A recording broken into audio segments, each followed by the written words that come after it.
So winning is hard. It's the most obvious truth in sports, and yet it's ignored more than ever these days. Maybe it's just the staggering emphasis we now place on transactions. Everyone is so breathlessly following which player signs where as a free agent, which team can wheel and deal trades to collect talent. It's natural to start believing the whole equation is simple enough that, hey, the team with the best assets is the team that's going to win. And it probably hasn't helped that the franchise that will end up defining this era of the NBA, Golden State, is going to be remembered most for its assets, its insane roster. And yet, of course, the reason the Warriors keep piling up titles goes so much deeper. Winning is hard. Now, on a smaller scale, the same can be said of Denver, a team so wrecked by injuries this season that the closing stretch of last night's win over OKC, that was the first time since mid-October the Nuggets have played their intended starting five together. And yet, despite all that bad luck, despite not having all its, quote, assets deployable, Denver has remained one of the NBA's most fun teams to watch and is close to sewing up the #2 seed in the West. And look, I'm not discounting that you do still need talent to win. Nikola Jokic has just been tremendous. I mean, T-Bang, look at those fast break skills. Look at this fast break. MVP candidate. He broke the press last night every single time at the end. Look, the most impressive thing about the Nuggets, Jokic's talent included, is how they play together, how in tune they are with Coach Mike Malone, and vice versa. Pretty much everything that, say, a team like, I don't know, the Celtics is not right now. Oh, you knew if we're discussing that winning is hard, we'd end up at Boston. The Celtics had everything to play for against the Raptors last night, and yet they completely fell apart in the second quarter. Watch Jaylen Brown here. That's him taking a charge when Marcus Smart was wide open, and Smart extremely frustrated with him afterward. Not good. I mean, not that Smart was blameless in the same quarter. That is not a good turnover. And then that's not what I would call a team effort of guys getting back, trying to stop Kawhi Leonard from scoring. Oh, look at that jog right there. Home run trot. The Raptors would be up by 31 at one point in this game, which ended as Boston's 5th loss in its last 7. And afterwards, some strong words from Coach Brad Stevens. I thought we were just outplayed in every which way. And I don't want to take away from Toronto, but am I thrilled about how we played? No. It's real. I mean, there's a real, the reality is that we're taking a lot of shortcuts and not being as solid as we have been in the past in the last 2 games. Add to that, Marcus Smart, quote, what are the main ingredients to those collapses? Not being together, and that's it. We are just not together, plain and simple. That's it, because if we were together, that wouldn't happen. And then there was Kyrie, who was seen sitting deep in conversation with Danny Ainge when reporters were allowed into the locker room last night. What followed next? Well, it didn't go well. Oh, come on.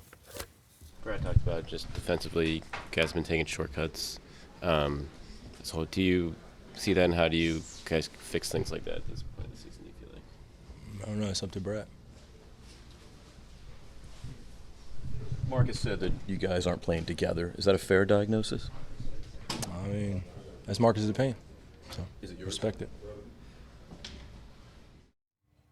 Yeah, they ended the media session there. Is it yours? Mind you, look, Kyrie is allowed to be frustrated and surly after a bad loss. And before you read too much into his state of mind, remember it was just 2 days ago he reiterated his faith in this team's playoff chances, saying, quote, I still don't see anyone beating us in 7 games. Because I'm there, is what he said. Which is a nice sentiment, except right now the Celtics are locked into 5th seed in the East, which would give them a first-round series against the Sixers.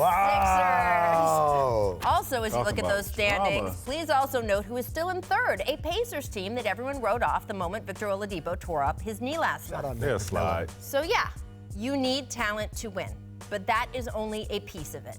Winning is hard. And at this point in the season, we're seeing some separations between the teams that have remembered that and the teams that haven't. So, Tracy, winning is hard. It is more than just piling guys onto the court. Do you trust that the Celtics will figure out the other stuff before the playoffs? What? Do the math. He's doing the math. America. I've been on this ship. You have? All season long.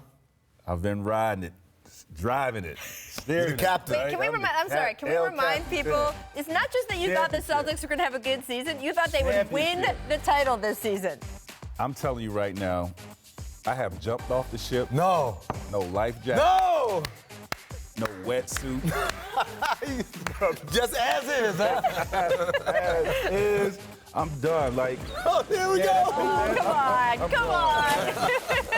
this team has a serious internal problem with. I don't know if it's Kyrie. These guys don't like Kyrie because of the chemistry of him holding him back. It looks like he's holding back Jayson Tatum, Terry Rozier. Like when he plays, these guys are held back. If you look at how they play without Kyrie, they are a totally different team. I'm talking about energy. They're having fun. Everything you want in a team, they have that without Kyrie. When Kyrie's on the court, it's totally reversed. But he's still their best player. They are still a better team with him on it. Without Kyrie. They can't get to a championship without Kyrie. Right. Do I think they could make it to the Eastern Conference Finals again? I don't know. Toronto is better. Milwaukee is pretty good. Sixers are damn good. They possibly can lose in the first round this year, which is crazy. That's wild. That's wild, and I can explain why, what Tracy's saying.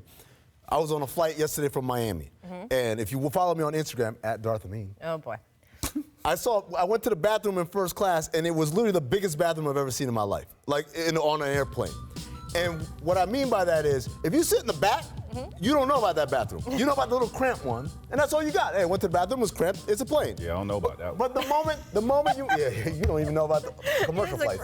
But the moment you go into that big bathroom in the front, in the first class, You know what it's like. I can't go back to that little bathroom. And what we're dealing with Jayson Tatum and Jaylen Brown is guys that got to see that big bathroom in the front, and now Kyrie telling them, nah, just stay back there. Stay back there. This is for us up here.